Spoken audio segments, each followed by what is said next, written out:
This video is sponsored by CuriosityStream. Get access to 2,400 documentaries and nonfiction titles free for 1 month by following the link in the description. I'm here in Celebration, Florida, a community of about 7,500 people down the road from the Magic Kingdom and Walt Disney World.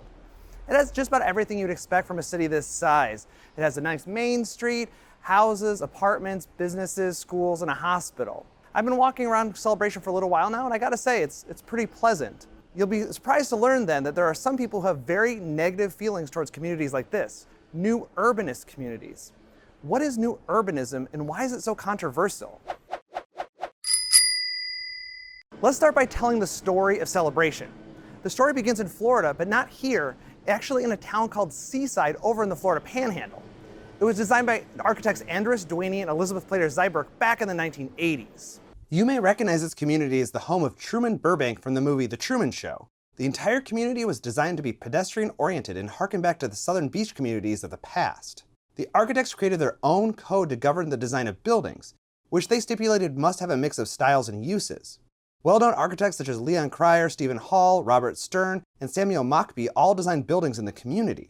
Seaside's impact was immediate. The community was viewed as the beginning of a new paradigm for urban design and planning. Seaside and other early new urbanist communities like Kentlands in Maryland were a response to the unworkable, ugly small of the US suburb. Many suburban communities didn't have sidewalks, the front facade of their house was mostly garage, the lawns were huge, and there were no schools or stores to walk to. Early new urbanist projects proved that walkable, attractive development could get built instead. I was going to do all these talking headshots in Celebration on location, but it was just too hot and I was getting too sweaty, so let's do the rest of these here in the City Beautiful studios. Seeing that these projects could be the start of a movement, Duaney, Plater-Zyberk, and other architects and designers got together and drafted the Awanee Principles in 1991, which laid out the basic principles for what they called the new urbanism. There are 15 of these, so I'm not going to list them all, but here are some of the highlights. Walkable communities, transit-oriented development, ample open space, housing for a wide variety of incomes, communities with well-defined centers and edges, and sustainable development practices. These principles all sound good, but here in 2019 they don't sound very revolutionary. But back in 1991, this kind of thing was a big deal, especially when communities started getting built that achieved some of the goals. New urbanism began to catch on. Communities began to pop up all over the United States, including one right here in Central Florida. Like I said in the beginning of this video, Celebration is a new urbanist community built 8 years after Seaside. But the origins of Celebration can actually be traced all the way back to the 1960s, to Walt Disney, the man himself, when he proposed an experimental prototype community of tomorrow, or Epcot. The city never got built and it got turned into a theme park, but the idea of a Disney city stuck around the company until Disney CEO Michael Eisner decided to go for it. Instead of looking to the future, Eisner and Disney looked to the past, both using seaside and traditional neighborhood design as a precedent. It was pretty much as different of a community from Epcot as you can get. Residents began moving to Celebration 25 years ago. In 1994, Disney acted as the developer and poured billions of dollars into what is one of the largest new urbanist communities to date. Once residents began moving in, Disney de-annexed Celebration from their property so residents wouldn't have voting rights in Disney's private government. You can see my video on this very topic. The community suffered some growing pains, but today it is a pleasant community filled with residents, workers, and tourists. So let's get to the second question in this video. Why is a place like Celebration so controversial? There are lots of critiques of new urbanism, so I'm going to focus on one big one for this video. That new urbanism is actually just new suburbanism, a veneer over the same sprawling developments as before. Here's a quote to sum up the critique. There is little urbanity in the new urbanism. Like other suburbs, the Neotraditional models are essentially anti-urban, sanitized versions of the small town, and they exclude much of what it takes to make a metropolitan region work. You'll notice a disconnect here between calling new urbanism anti-urban and all the principles I mentioned before, like walkability, sustainability, and housing for all income groups. There seemed to be a gap between the stated goals of new urbanism and some of their built projects. One important reason for that gap is that achieving all of the principles of new urbanism in a community project like Celebration is really difficult. You can think of new urbanism as 3 layers. The first layer is the aesthetic style of new urbanism. The second is the urban design of new urbanist communities, and the third is land use.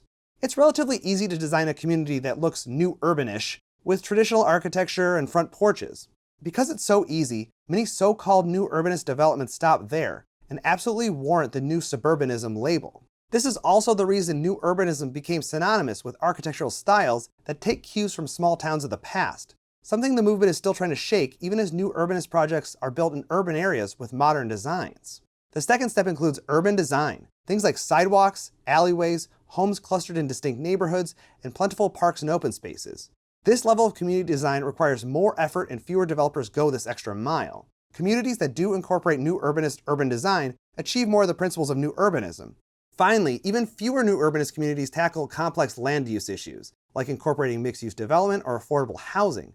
These are both major needs in the suburbs, and if most new urbanist communities don't tackle these, what's the point really?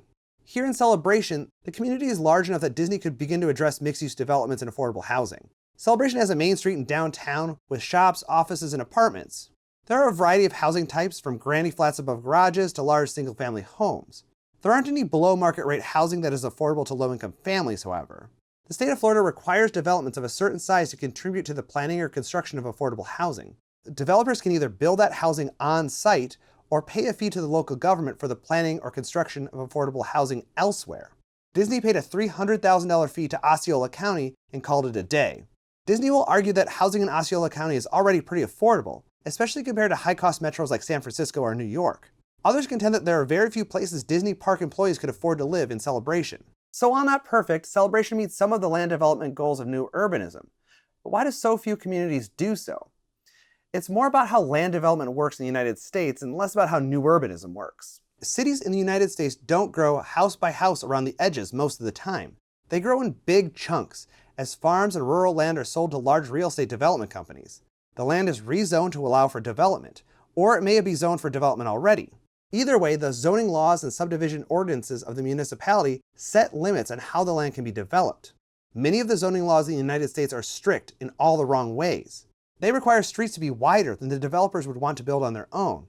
Often, zoning stipulates that lots have to be a certain minimum size, which can preclude the small lot single-family housing that good new urbanist communities often include. At the same time, zoning laws can be completely silent on the character and architecture of the development, as well as the provision of pedestrian and bicycle amenities, and these are just a few of the examples. At the same time, real estate development companies are not designed to build mixed-use development. Most developers focus on one segment of the market, like retail or single-family housing. Building a community with retail, apartments, single-family homes, and job centers is a challenging project most developers aren't cut out for. It can also be challenging for developers to offer all of these amenities of a new urbanist community, like parks, open space, schools, and more, and keep housing prices at a reasonable level. Costs can also creep up if the developer has to seek variances, or exceptions to the restrictive zoning code to build their vision. New urbanists are typically planners, urban designers, and architects hired by developers to design communities. They fully understand the goals of new urbanism, but have to achieve these goals in a development environment that works against them at every turn. Here in Celebration, Disney had a utopian vision for this community, just like it had with Epcot in the 60s. As a developer, they bought into the goals of new urbanism.